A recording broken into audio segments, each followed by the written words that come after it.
So, good morning. We're doing this again. Just recorded about 15 minutes worth without microphones working. So, these wireless mics are going to be the death of me. I guess I'm just going to have to charge them each time. So, what I'm doing today is, in the past, three videos ago, where we tied up some of the old-fashioned, the early 70s pike flies, tied some jigs that were out of the Herder's book, which you can find the Herder's books. They're pretty easy to find.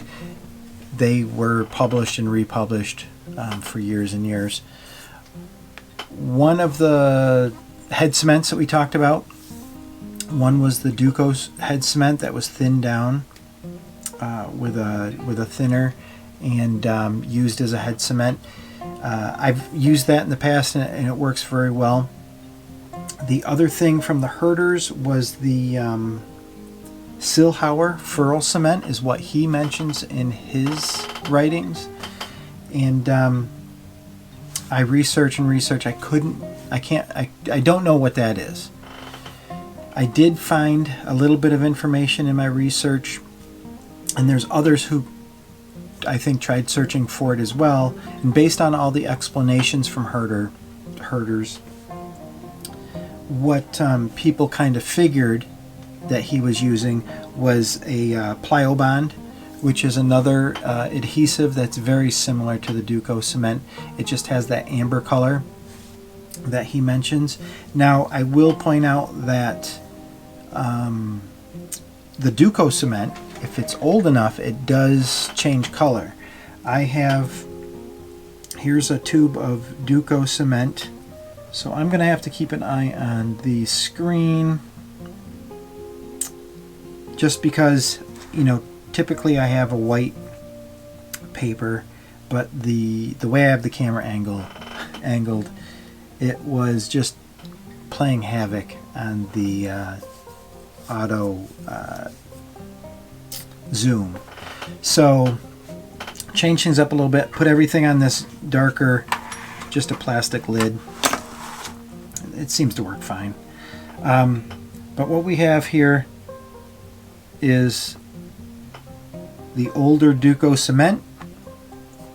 This is a tube I've had easily 15 years.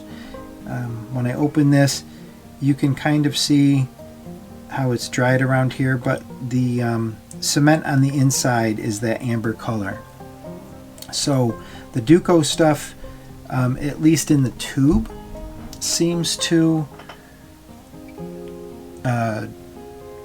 change color slightly with age. Maybe it's rust inside the tube, I don't know.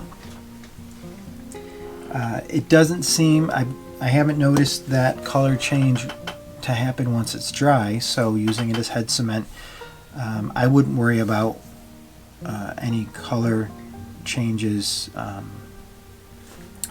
on your collars. And if you have a jig for 15 plus years, well, good for you. So let's just get into this. First, we'll use a Duco cement, and this is a newer tube, just a few years old.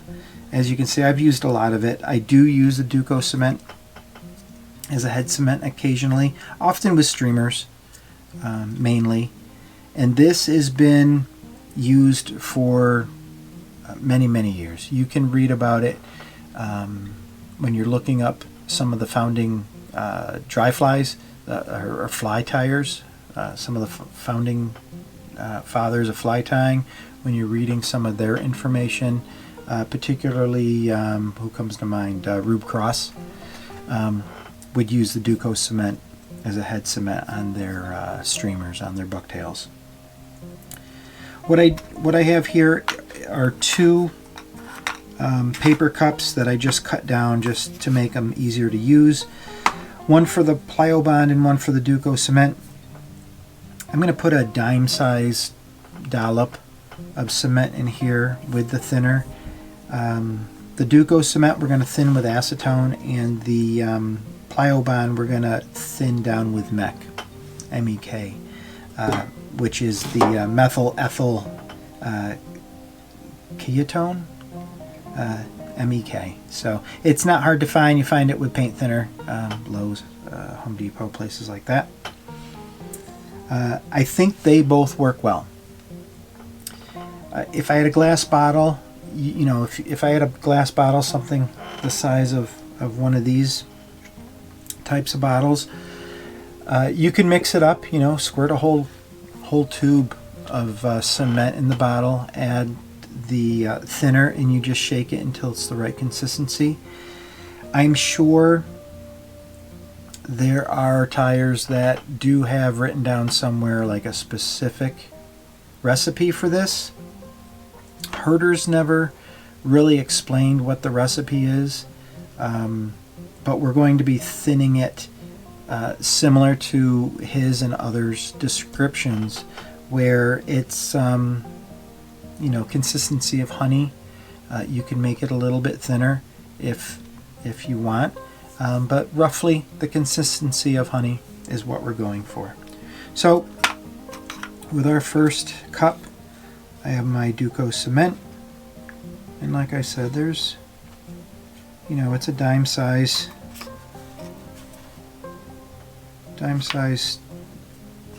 dollop. And then we will use the acetone. Acetone lasts forever because you use so little of it. It's a good solvent. You can use it as a cleaner, a degreaser. This can, as you can tell, is pretty old, and it's only about a third used, perhaps, not quite a half, maybe a quarter used.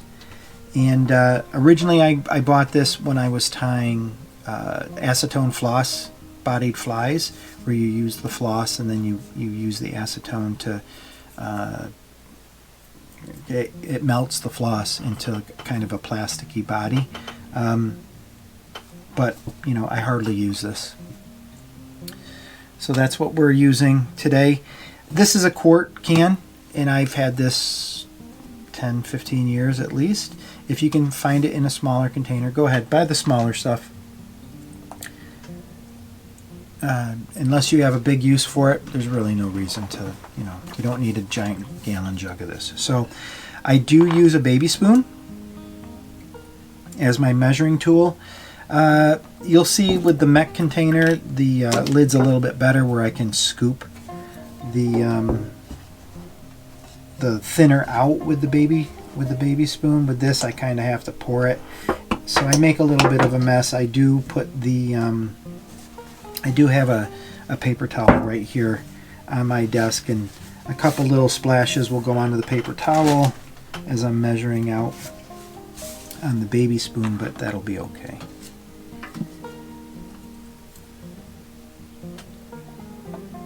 So we have that dime sized dollop in the container. There's 1, 2, about 2.5 baby spoons worth of thinner. The cups I'm using, the paper cups I'm using, are wax free. With mixing epoxies, everything has to be wax free. You don't want to use a plastic container, and you don't want to use a paper cup that's wax coated. So I'm just kind of going with the same thing. Wax, I'm just guessing that wax might affect how this thins down. And as you can see, as I lift it up, it drips off in a honey consistency. Typically, I would just use a bodkin. Just this one I've had for years and years. It's just a giant needle that I think was used for leather or something like that, that I just glued into the end of an old paintbrush handle. But to make it a little bit easier, I have one of these circle painting tools that this is the micro tip this is a number 2 tool, but it's got a larger tip on one side. But these tiny ones I never use, so I'm going to use that to take the head cement and put it on our fly. So I have a couple jigs here. Typically I would put them in my vise to do this, but I will have to do it holding it in hand. just because I moved my vise so I could set up my camera. So just take the head cement that's been thinned down. We're just going to put it on the threads. Now if I was a smart filmmaker, I would have some of these pre-done. In the magic of video, once I finish putting the head cement on this, I could then show you one that's completely dry.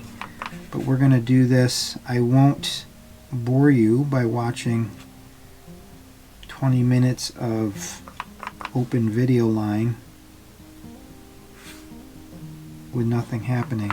But what we'll do is I'll let these dry and then I'll turn the camera back on. So there we go. The threads are coated with the head cement. We'll put this up to dry. Now that was the Duco Cement with the acetone as the thinner.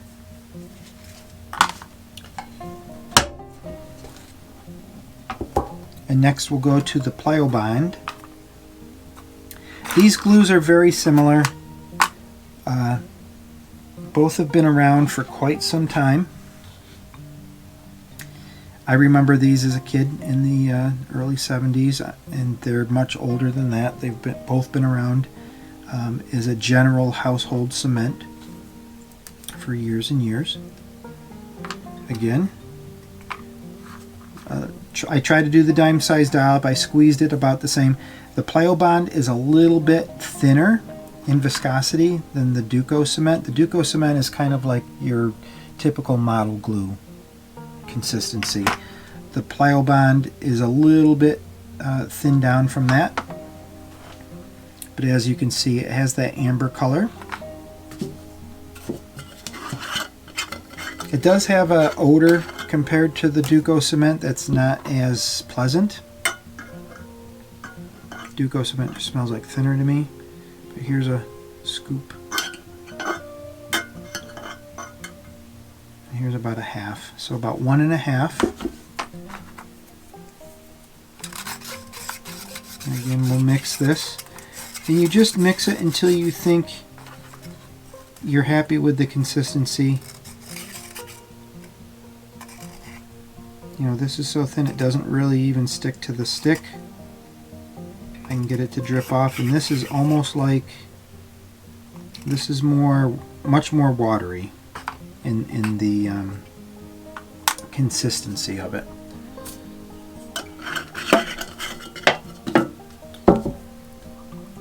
We have another jig. First jig was black and purple. This is a black and orange with an orange thread.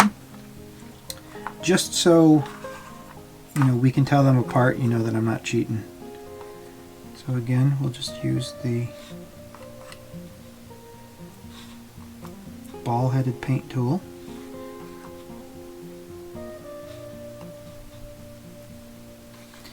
Now on traditional flies, lacquer's always been used. Spar varnish was another popular head cement.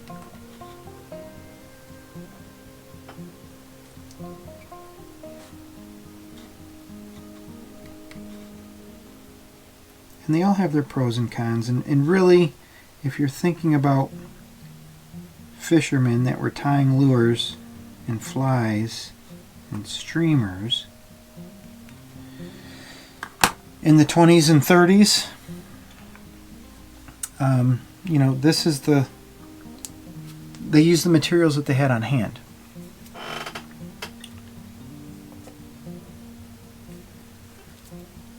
So, you know, I really think there's no way to prove it 100%, but I really think that it was using the materials that you had on hand is how some of fly tying and jig tying and streamer tying, how all those crafts evolved over the years, where fishermen were just using what they had on hand and using what worked.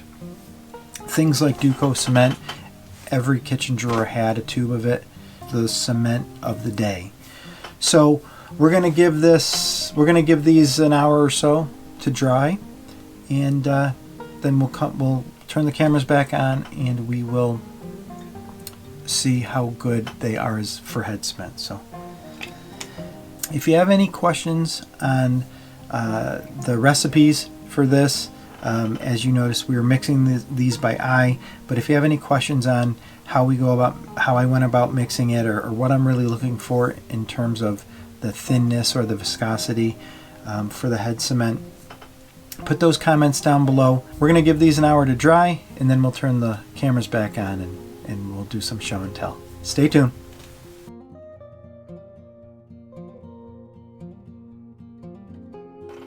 So we're back at the bench. I didn't wait a full hour. We're at about the 40-45 minute mark. I did kind of clean up the area a little bit, set the cameras back up, and reattached my vise so we can take a look at these jigs. And the first one was the black and purple with the purple thread, and this used the Duco Cement that was thinned with the acetone. Oh my goodness, this is hard.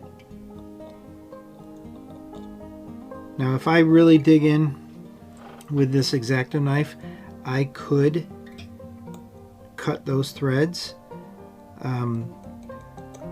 but it saturates, it is saturated well, and this is hard after an hour. It has a little bit of a shiny, glossy sheen to it.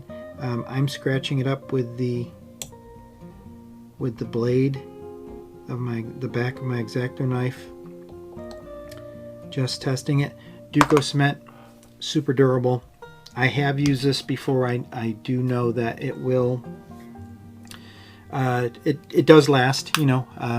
Flies that I've had 2-3 years that I've used the Duco Cement with the acetone as a head cement, works just fine, just as good as any head cement that I've used that you pick up online or at your local fly shop. So the next was the Pliobond, which was thinned with the mech.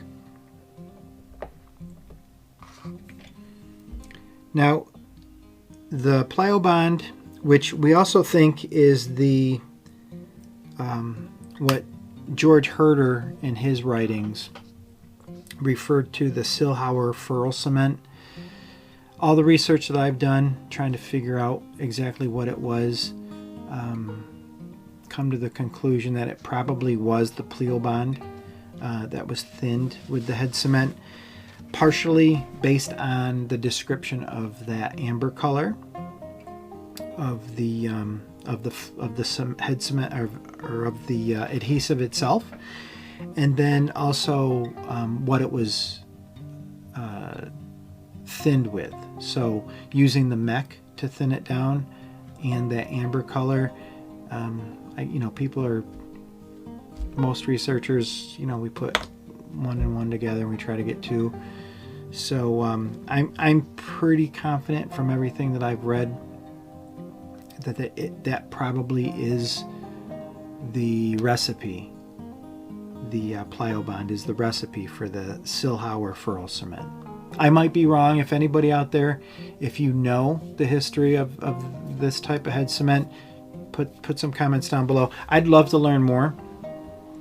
It's very interesting when you read some of these old books on tying, and they're not 100% forthcoming, partially on purpose, I'm sure. You try to keep a little bit of secrets, but partially because as you're writing, you just assume that that's everybody knows, understands that if I'm using Duco Cement, you're going to thin it with acetone, and everybody does it.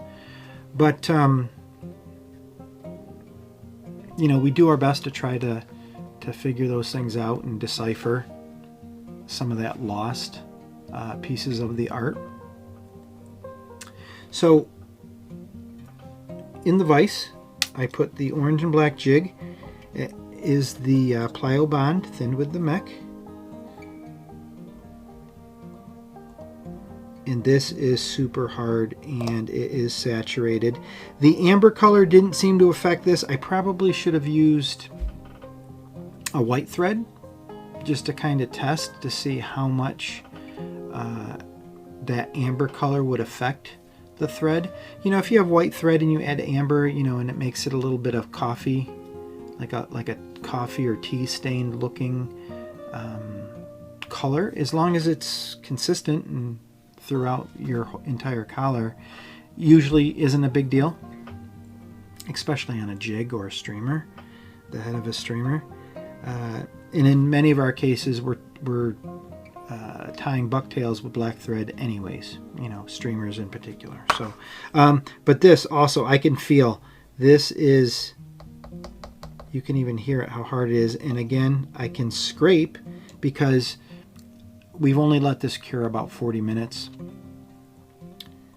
But you can just feel the durability. You can tell it's saturated the threads as well as any head cement that you can buy, water-based, lacquer-based, you know, any of the cements on the market. I think these would equal to, you know, they're just as good as any head cement on the market. So it's a fun experiment. To be honest, I enjoy going through some of the old works and trying to, like I said, figure out some of those old tricks, recipes and information that you read about that are kind of lost to time. And this, the Pliobond, we were taking the information from George Leonard Herder's Professional Fly Tying, Spinning, and Tackle Making Manual and Manufacturer's Guide, which is the authentic fly tying dictionary of popular patterns and complete outline of fishing entomology, fresh and saltwater lure making. Really good book. All tyers should have one of Herder's books. They're interesting to read. The information is not 100% valuable for today. Some of it is. There's a whole lot of good information in Herder's writings. If you can get through his grandiosity style of writing, and if you can, you know, you pick out those nuggets of information that help us enjoy our hobby of fly tying, jig tying, and fishing. So I hope you enjoyed going through and doing this small test and just playing with some of those old recipes of head cements. If you want to see anything more like this, just drop some comments down below. I'll be sure to, you know, we'll research what we can. You know, if you know of a long lost head cement or paint recipe or material that was on an old favorite lure, let us know. Put comments down below. Get some conversation going in the community, and you know, we'll see what we can do. So I enjoy doing this type of thing. I really like looking at the history of fly tying and jig tying itself. So I think that'll do it for today.